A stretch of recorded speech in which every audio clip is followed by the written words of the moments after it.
The porn site I use has categories. Oh, I'm sorry. How are you all doing tonight? How rude of me. They've got categories. Which I appreciate. They're trying to make it more efficient for me to jerk off. Which I think is nice. I think if I can take 5 minutes off of every time I do that, that gives me like an extra half hour every day that I can spend out in the world disappointing women on a face-to-face level. There's all kinds of like Asian and redhead. There's one I don't understand though, like it's like the pizza guy comes over and all of a sudden there's an orgy. Or it's a lot of police officers that don't know the proper technique for arresting someone. But they call that category reality. And I clicked on one of the videos the other day and it was just a fat guy by a computer screen jerking off. I was like, that is more reality than I was hoping for, Pornhub. How about a little fantasy? I've noticed no matter how many women I disappoint, there's always another one right behind her. It's surprisingly high expectations for me. I don't know what it's gonna, I don't understand, I don't know what it's gonna take. Like I'm a fat ass alcoholic. I've got holes in my shoes. I haven't left my house in 3.5 years without a hat on. What is it going to take for you women to stop fucking me? You're enablers. Cute little enablers. Yes, you are. Yes, you are. I dated one girl. She was a chubby chaser. Yeah, it doesn't make any sense. You can find me on the couch. The only way there's going to be chasing involved is me chasing a family-sized bag of Doritos with a liter of Mountain Dew. We'll take down the roadblocks, ladies. And she's a chubby chaser in America. Could you have picked a better situation for yourself? Like if I disappoint you, wait, there'll come another one a-wheezing around the corner. You couldn't do any better if you had a midget fetish in Oz. She was a real like a fat admirer though. We'd be out on the street and she'd be like, there's a big beautiful woman. Or there's a big handsome man. And I'd be like, I just see a fat person.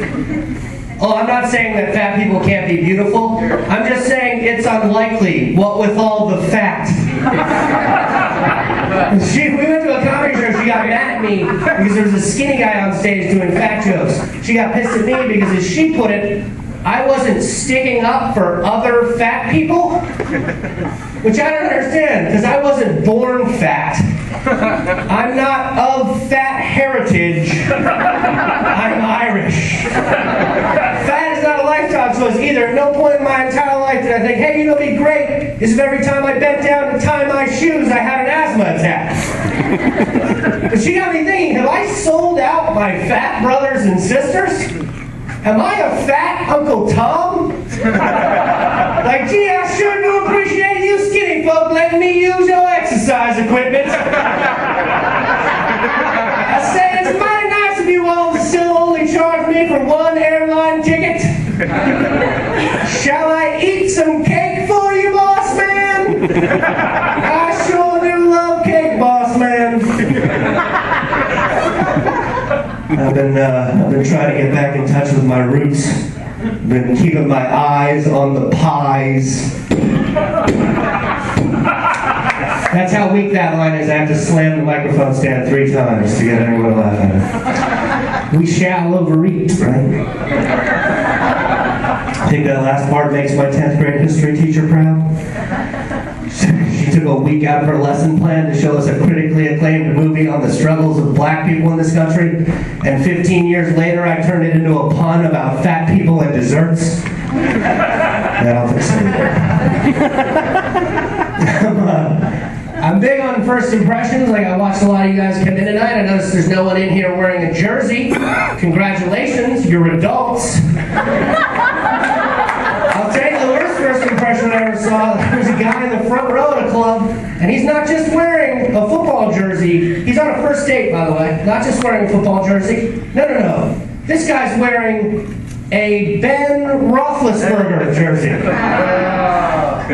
What are you thinking before that one? Like, big first date tonight, what should I wear? I need something that lets her know I have casual feelings about rape.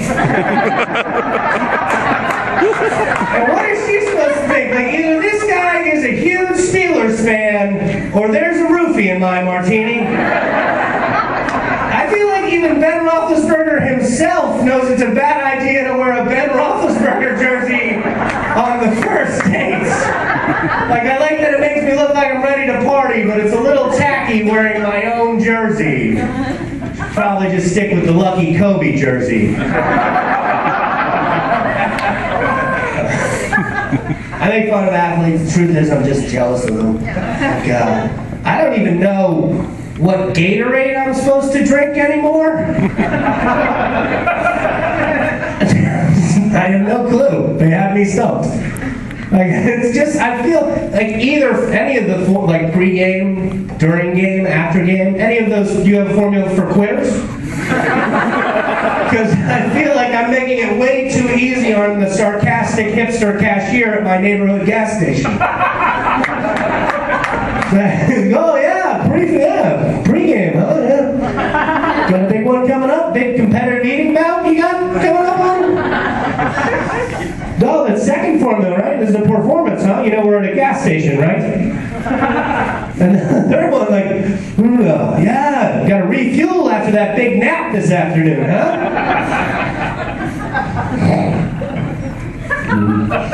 I was coming out of the grocery store the other day, actually, and this granola-looking kid with a clipboard stopped me, and he goes, "Excuse me, sir, do you have a minute to fix the environment?"